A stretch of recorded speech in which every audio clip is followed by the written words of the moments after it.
Welcome to Ngobo 20 Shop I channel. Thank you so much for supporting the channel. If you haven't subscribed, just click the subscribe button and help us reach 20,000 subscribers. Aitada.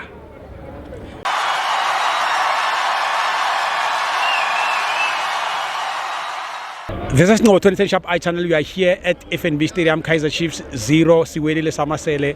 0. Putunjan. Eish ngiyaphila mntu ngiyaphila bhuti ungcabo njani Hayi ngiyaphila mfethu ngiyabona uyaphila kodwa uphila sengiyohlala ngisho njalo bhuti ngithi ngiyaphila noma ngingasaphili yini inkinga baba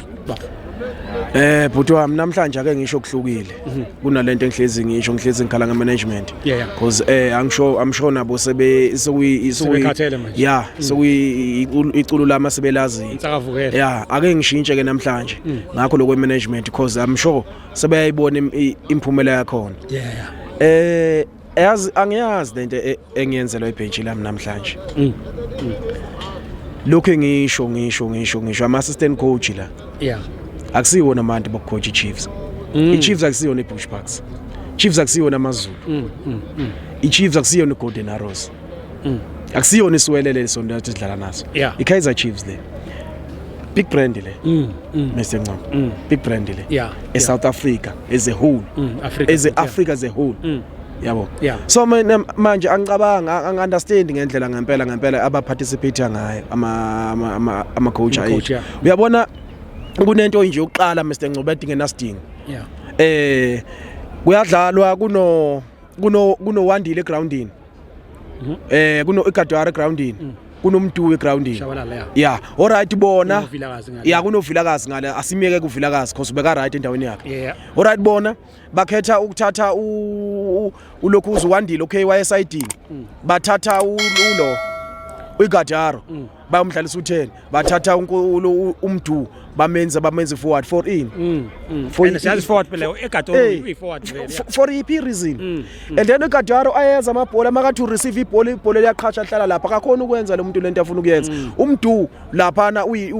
uyiforward lo striker makathi ibhola makathi idali phala seduze kuyena uthi ufuna ukukhahlela abantu sebamficile and umdu akanaso strength sokuphusha ama defender exactly yabo uGadaro kumele abe lapha abe naso strength sakhe sokuphusha ama defender a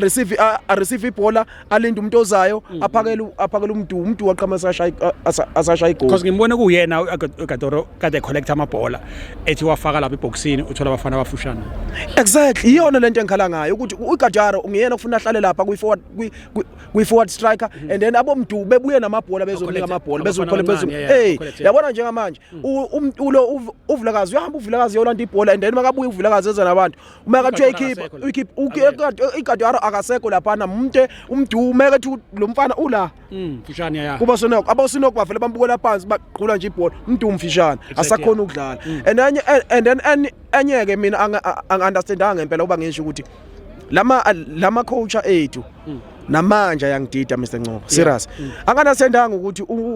umuntu onjengo Free Frost la igame uyiqede kanjani exactly uyiqale kanjani khona uyiqale kanjani uFree Frost alright ke kuyiqaleni ke mhlambe ake siwaxolele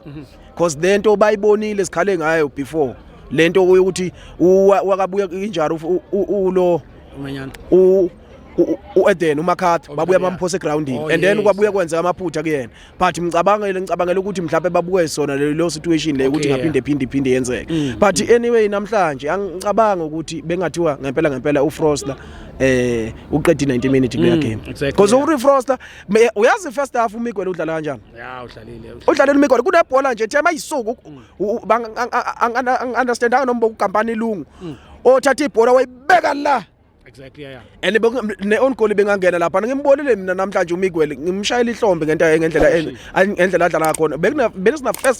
first minute igame iqalile lapha even novilakazi ukusuka kwa Frost lapha emuva uvilakazi ubuyile wazothola i-yellow card wabuya wathola i-yellow card ngesimanga safuna uma ubheka uRefrost wehambela uFrost kahle bekangadingi nje ukudlala bengayifuni ukudlala bebemfoster and then uFrost amakafoster abamkhiphi ngani badlalelani ngumunyana bamjimisa u90 minutes yonke lapho lokho yajima lapha phandle why udlala ngoRefrost and then enyeke futhi engizoyikhuluma why ukhishelana nomthetho uyazi instead of umthetho akhipha ucele into engifisa ukuyisho athi angabonakali ucele ukhathele yazi lento engihlezi ngisho mina angazi ukuthi ama coach ay Chiefs ukuthi Chiefs bolibona bolifunda nini ibhola uyazi abantu abafundisekile ngebhola man abakabeke ucoach because akusiwo umsebenzi wabo kodwa lento ngiyohlezi ngikhala ngemanagement ngiyabuyela ke manje ngiyohlezi ngikhala ngemanagement iyo yonke lento esidalela lento laphana okay kunomabo ubuye kanjani ize buye kanjani faka umabo khohlwa uyabona ngeke udlala ngocele udlala ngondlovu ngesikhathi esodwa ya ngesikhathi esi1 imili inqola yakho ngeke udlala ngomcele udlala ngolokhu udlala ngomthetho ileyo nto ungayenza njani ungayenza kuma sub if usubuye usufuna ukuvala usufuna ukudominate igame nga something not ukuthi isuka nje wena uhlasela abantu ngaleyo ndlela angeke because umthetho because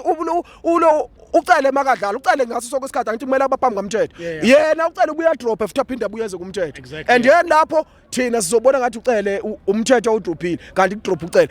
izif namhlanje keeper yabona musukujaha futhi bengamele ajahe futhi ngokukhipha lapha nokucela bekufuna alinde lapha win yabona namanje uyasishaya egcineni mina lento njalo lama coach makumele ashintshe awashintshe mase kumele ashintshe ayashintshe kodwa ashintshe umuntu aphinda ashintshe futhi ashintshe umuntu ongafanele uyabona nje lapha na kulimali umayo asena uphawini okushintsha lapha into engikhale ngayo ukuthi mina bayaphi laba bantu iChiefs ibulawelana why sibulawa ngizangambona nomthetho makaphuma ukuthi hayi khona akazizwa ukuthi ngabe ngiyaphuma ngempela gemini so nje ngiyakhala mina management ngicela nihambe ni-studishe kahle nihlale nikahle phansi nibhadare le mali ikalokhu uza futhi le mali endlondlo yamanzi siyanicela cela nihambe noyibhadara le mali because lo muntu washo namhlanje vele na imphumela iyavela akora kwenza kalutho lo muntu ufasile kule lapha sacela nihambe niyobhadara le mali yalo muntu and then bese nirealize kahle umqondo yenu nihambe nesiqashela ucoach no siyabonga kakhulu Bhuti ngiyabonga all the best in future thank you.